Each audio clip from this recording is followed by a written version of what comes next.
Paz do Senhor Jesus Cristo, sejam todos bem-vindos a mais esse vídeo.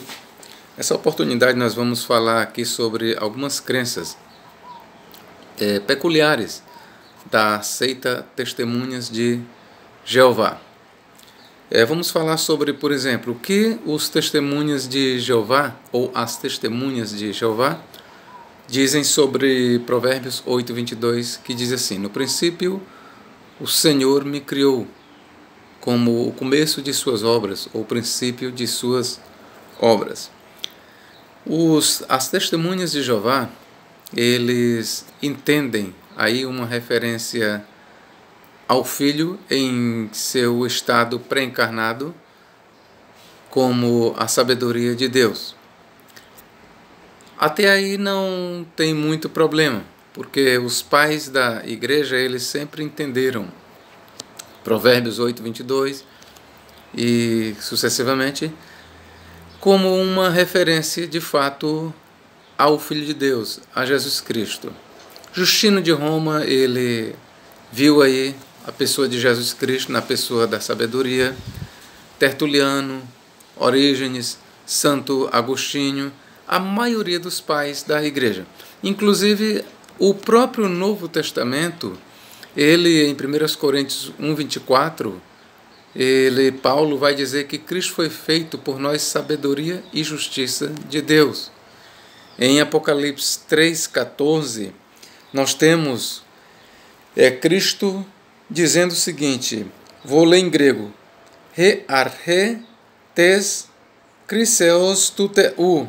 Mais uma vez, He arche tes aikatiseos tuteu. Traduzido é o princípio da criação de Deus.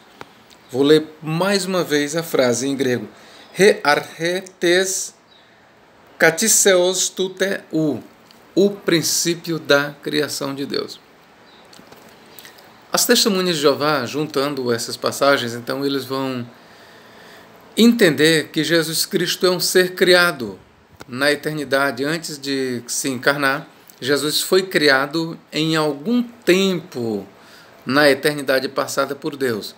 Em outras palavras, eles vão dizer que Jesus Cristo não é Deus. E quando muito eles venham a admitir que Jesus é Deus, então eles colocam Jesus com um D minúsculo, Jesus como um segundo Deus. Eles vão dizer que Jesus é um Deus criado, um Deus inferior ao Pai, um Deus menor do que o Pai. E assim eles vão dizer que Jesus nem sempre existiu com o Pai. E como base eles tomam Provérbios 8:22, que diz: o Senhor me criou no princípio de suas obras. Não vou explorar neste momento aqui o idioma original hebraico sobre a palavra criar, que está ali em Provérbios 8:22. Não vai haver necessidade para isso. O que eu vou lhe mostrar aqui é que a posição das testemunhas de Jeová quanto a isso está muito equivocada. Vou começar a lhe dizer o seguinte: como é que os judeus viam ali e vê em Provérbios 8:22? Para os judeus, a sabedoria de Deus é a própria lei, a Torá. O pensamento judeu em cima daquela passagem, eles vão dizer que a Torá sempre existiu com Deus, que a Torá estava no pensamento de Deus. Eles vão dizer que a Torá foi a primeira obra de Deus. Por meio da Torá, o mundo veio a existir. Por meio da Torá, todas as coisas existem. E há aqueles ainda que entendem que a sabedoria não é outra coisa senão o Espírito de Deus, que ali é chamado de sabedoria. Em outras palavras, seria o próprio Deus. Nós temos ali uma personificação do Espírito de Deus em forma de uma pessoa. E ali é apresentado a sabedoria.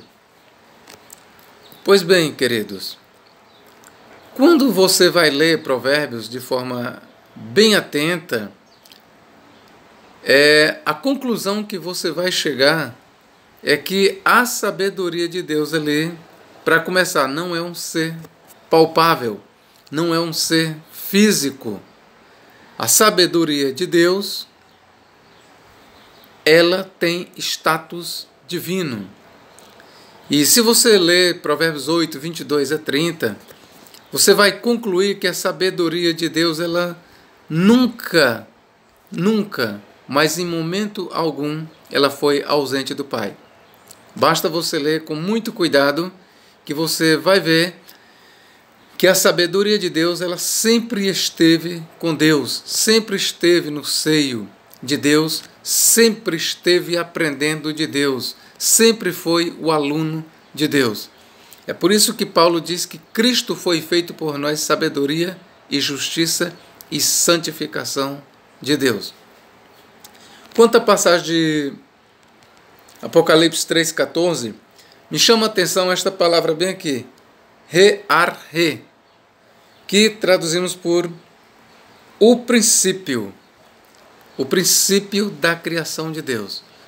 Você sabe que princípio e começo são coisas diferentes?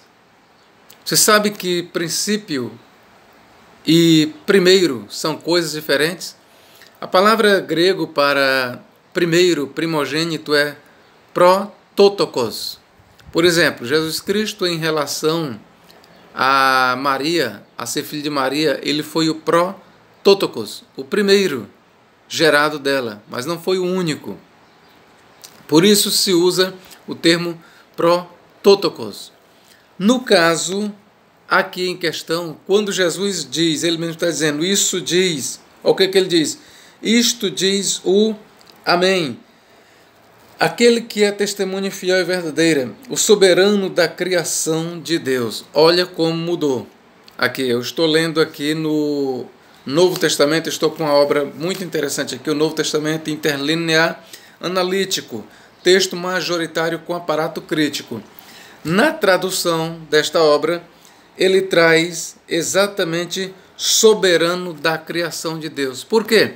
Porque a expressão arre, ela traz esse sentido de soberano, de principado. Mais do que isso, a palavra arre, ela traz a ideia de originador. O que Jesus está dizendo aqui é exatamente isso que eu vou falar para você agora, em outras palavras. Isto diz o Amém, aquele que é a testemunha fiel e verdadeira, o originador da criação de Deus, em outras palavras, a origem da criação de Deus. Então nós temos que fazer uma distinção entre origem e primogênito. Nesse ponto aqui, Jesus não está dizendo que é o primogênito da criação de Deus. E se estivesse dizendo, não teria problema. Não teria problema. Me parece, eu não estou com a Bíblia das Testemunhas de Jeová aqui em mãos, mas me parece, se eu estou equivocado, que vocês me perdoem. Mas me parece que na Bíblia das Testemunhas de Jeová, eles dizem exatamente o primogênito da criação de Deus. Sendo este o caso, eles dizem assim, para mostrar para você que Jesus, ele é a primeira criação de Deus, o primogênito da criação. Quando eles dizem o primogênito da criação, nessa tradução, eles estão querendo dizer que Jesus Cristo foi criado. Porém, o grego traz aqui não prototokos, primogênito, mas sim arhe. Vou ler mais uma vez. Re, arhe, tes, katiseos tuteu.